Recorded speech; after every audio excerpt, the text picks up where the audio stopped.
Nazi Germany developed a huge amount of technology that was either suppressed after the war or became the stuff of conspiracy theories. Some of this Nazi technology, like guided missiles and stealth bombers, became part of today's modern military. Others, like giant tanks and sun guns, were purely theoretical. What secret technologies did the Nazi Party and military invent? What's real and what's urban legend among supposed Nazi technological developments? There were plenty of German military weapons developed during World War II, theory or real. This list has all the craziest inventions, supposedly developed by the Nazis. Nuclear weapons. German nuclear weapons research was competitive with American research, as German physicists made important discoveries in nuclear reactor construction, isotope separation, and heavy water production. A variety of factors kept Nazi Germany from the breakthroughs needed for a nuclear bomb, including interference from the government, the expulsion of Jewish physicists, and other doctors being drafted and sent into combat and limited resources. But their findings later became key to Allied nuclear weapons research in the Cold War. Space planes. The German project codenamed Silbervogel was a theoretical design for a suborbital bomber aircraft that would have been able to attain 90 miles in height and bomb New York when launched from Germany. The aircraft got as far as a wind tunnel mock-up, and work done on the design continues to influence rocket and ramjet technology today. Giant super cannons. Known by a variety of nicknames, including the V3 and the London gun, the German super-powered cannon was a gigantic artillery piece that could shell the British capital from tunnels dug into fields near the coast of France. When complete, the cannon was 140 meters long and could fire a 140 kilogram shell at a target over 165 kilometers away. It fired through a series of charges igniting down the barrel, increasing the speed of the shell as it went. The cannon was immobile and impractical, and became an inviting target for Allied bombers, but did manage to fire a few shells. Gigantic megatanks. German tank technology was second to none in World War II. But beyond the already superior machines they were fielding, Germany was working on a variety of heavy, super heavy, and gigantic tanks. Most infamous of these were the P.1000 Rat and P.1500 monster tanks, which would have weighed respectively 1,000 and 1,500 tons. These two massive tanks would have been more comparable to battleships with treads, armed with naval guns and crewed by dozens of men. Neither design was the least bit practical, and the tanks never got past the mock-up stage. But if built, they would have been almost indestructible by any means other than heavy bombing. Stealth bombers.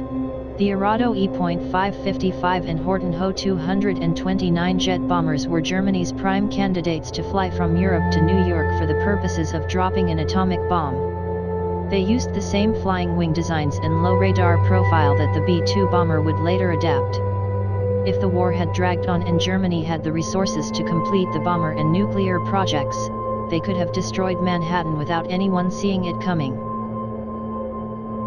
Guided missiles. Beyond using guided V-1 and V-2 rockets to terrorize civilians, the Germans made use of guided anti-ship glide bombs, the Fritz X, and guided air-dropped anti-ship missiles. They also had prototypes for man-portable guided missiles, television-guided surface-to-air missiles, and wire-guided air-to-air missiles. None of these weapons had any appreciable impact on the war effort, and most never advanced beyond the testing stages. But they pioneered technology that would form the core of modern armies for decades to come. Spherical tanks. Virtually nothing is known about the small one-man spherical tank the Germans built, except that it somehow ended up in Manchuria and was captured by the Russians. The Kugelpanzer still sits in a museum in Moscow, unexamined by Western scientists. What is it for? Were there more of them? Was it even a real vehicle, or a dummy mocked up by someone for unknown reasons? It's likely that nobody will ever know. Orbital mirror lasers. The German sun gun was to be a concave mirror 1 mile in diameter, launched into space and used to reflect and focus light from the sun onto a point on the Earth. Based on the theoretical work of German scientist Hermann Oberth, it later was worked on by Nazi researchers looking for a magical weapon to turn the tide of the war. It's not clear if the Sun gun was anything more than a fantasy, though a Life magazine article from 1945 uses unnamed sources in the US Army to suggest that the crew would live in the mirror, and that the weapon could have been ready as early as the year 2000. Nazi UFOs. The Sun gun is a good place to take this list from the theoretical to the realm of conspiracy theories.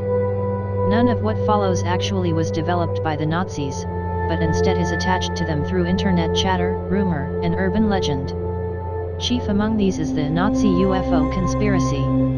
This holds that the Germans recovered crashed alien craft or discovered alien technology in Antarctica to reverse engineer flying saucers. These craft were used to ferry high-ranking Nazis to safety in the final days of the war, and then retreated to space or the moon to prepare for the coming Fourth Reich. Nazi moon base. Those Nazi UFOs have to go somewhere, and that's where the supposed dark side moon base comes in. Conspiracy theorists believe that in the closing days of the war, the Nazis evacuated their highest-ranking politicians and scientists and took them to the moon in their flying saucers. There, they established a base on the dark side, away from prying eyes and spacecraft, and are about to unleash their renewed assault on the planet. The proof of this base is supposedly censored images from various NASA probes that show structures on the moon. Of course, these pictures don't show anything like that, only blobby pixels that could be interpreted to be just about anything. But the only way we'll know if it's true is if the Fourth Reich shows up to pick a fight with us. The Vortex Cannon. Nazis building giant superweapons is pretty much a trope now. If it was insane and destined to fail, the Nazis probably tried to kill someone with it. This is summed up no better than with the Vortex Cannon, the Nazis' supposed attempts to shoot down planes with tornadoes. Yes, you read that sentence correctly. Though stories are confused about exactly how far along with the project the Nazis were, the fact remains that they did indeed have the technology to potentially rip airplanes out of the damned sky using tornadoes and explosions. No photos exist of the machine, as far as we know. Anti-gravity technology and time travel. How does a Nazi UFO fly anyway? Possibly through anti-gravity technology, developed by SS scientists working on an ultra-secret project known only as Die Glock, the bell. According to Polish writer Igor Witkowski, who claimed to have access to stolen transcripts of an SS officer's interrogation, the Nazis built a massive rig to hold up a bell-shaped craft. This craft was able to launch itself off the ground using the power of red mercury and achieve propulsion without an engine. As the war was coming to an end, all of the scientists involved were supposedly killed and the bell itself was taken away by the US. Witkowski's evidence is complete conjecture, as is all of the follow-up research done on the bell. But it makes for one of the most compelling Nazi wonder weapon stories out there. Another feature of Die Glock that has been theorized is an ability to see through time. This would be done through the use of a convex mirror on the top of a device, theorized by author Henry Stevens. Others have speculated that the bell itself is a time machine, giving the person inside it the capability to move into the past. Theoretically, Hitler himself could have been sent back in time using Die Glock to found the Nazi Party, ensuring that Die Glock would be built to send him back in time.